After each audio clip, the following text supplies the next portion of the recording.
Hello, ladies and gentlemen, and being a producer of Wrestle Massacre as well as Inside Movies Galore, I am David Streggy, and welcome to Delusions of Grandeur. Enjoy the reviews. I certainly did.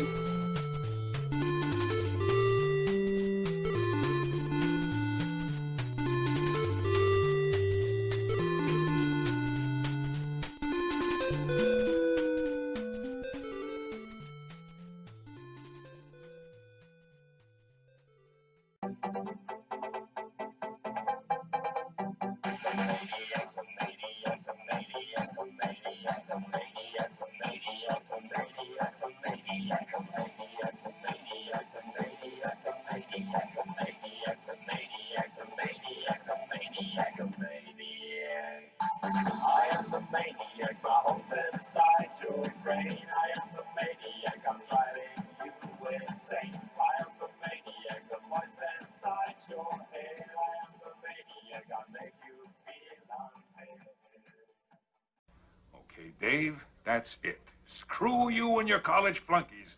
I've had enough of this from you and from everyone else. I know what you guys are trying to do. Break me down, drive me out of the force. Well, it's going to take a hell of a lot more than a lame prank like this to get Curtis Mooney to throw in his badge, so fuck you! Over. Did you miss me?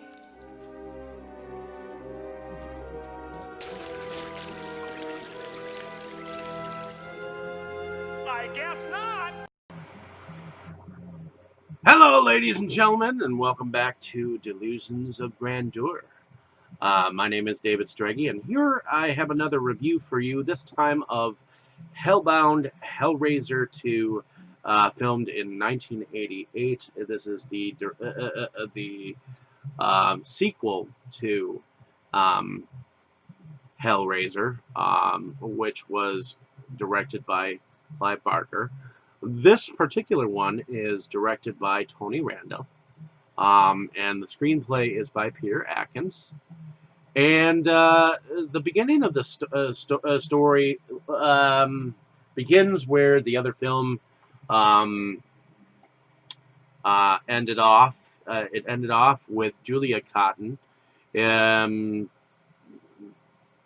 basically getting sucked into a mattress and in fire, and Ashley Lawrence comes back and plays Kirsty Cotton, who ends up in a mental ward, and the Dr. Philip Chainard, who was played by Kenneth Cranham, is entirely fascinated with the stories of,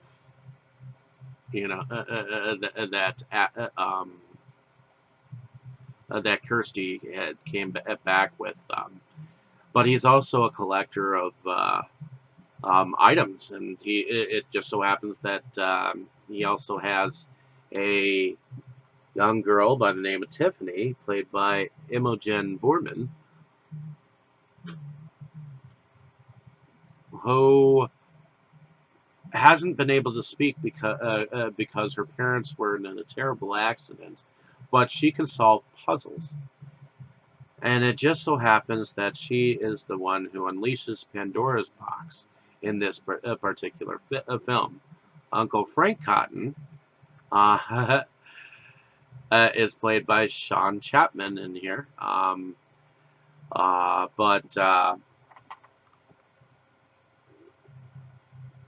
ultimately, the Dear Doctor is after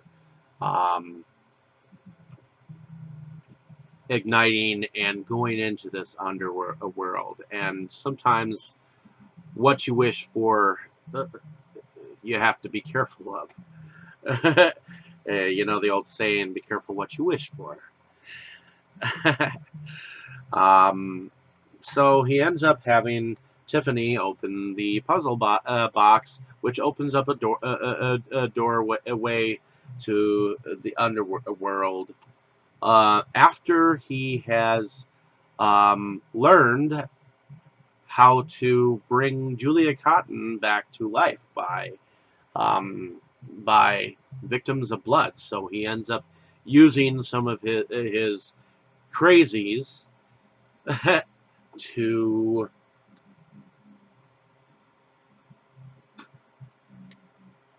feed to the mattress that brings Julia Cotton back to life. Freddy Krueger's mistress, though she may be, because she looks like she's all veins and kind of a sexy monster, and ultimately she's kind of a Black Widow again. And I like that, you know, Kirsty has kind of a relationship with Tiffany, and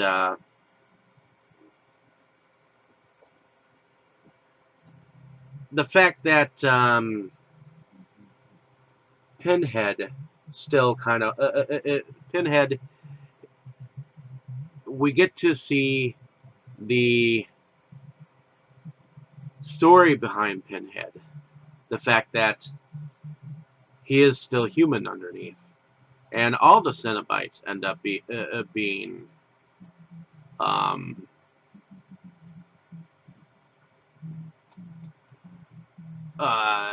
all the Cenobites end up retaining their human form in the end here, and a new Cenobite that the Doctor has turned into. He's turned into the Chainard Cenobite, and he looks like he's part scorpion and all gruesome and whatnot. He's got something something on his head, and the thing is, this world is trying to put Tiffany. It is attracted to Tiffany and her psychic powers. It's attracted to Kirsty.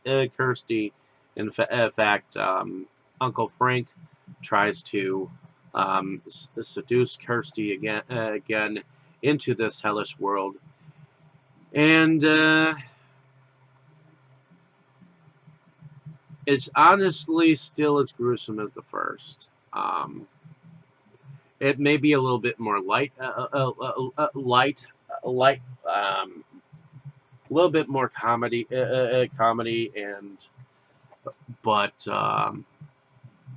I like the look of the world, the fact that each person is in its own hell, and that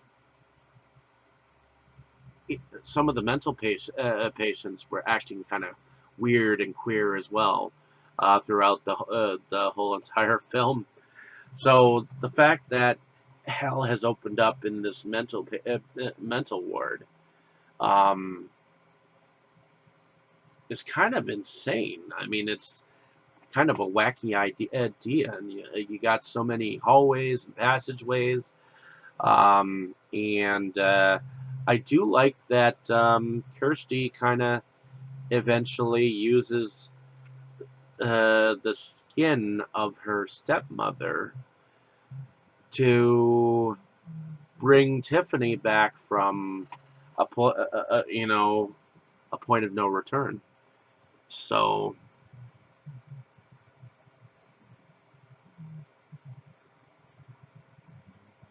I enjoyed this film. I love the fact that we get a origin story for Pinhead.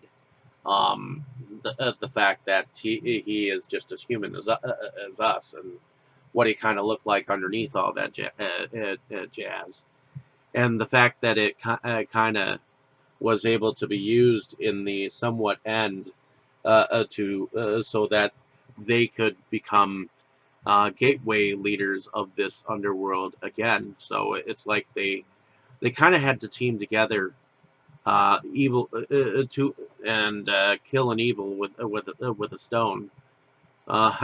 You know. So in any case, thank you for listening. Have a great day, evening, or morning wherever you are. I guess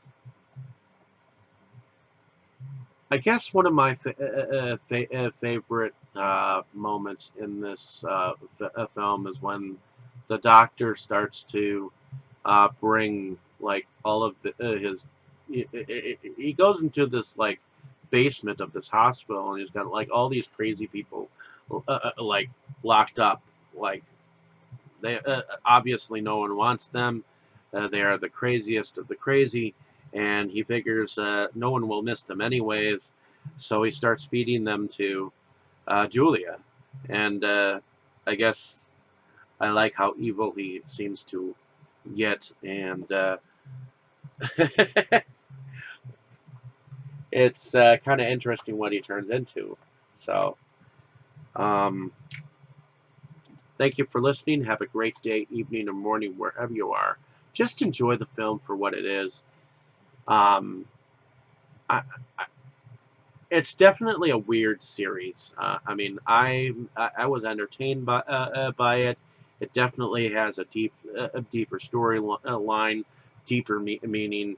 I feel like Hellraiser was better than this, though. I feel like this one went on the cheesier end.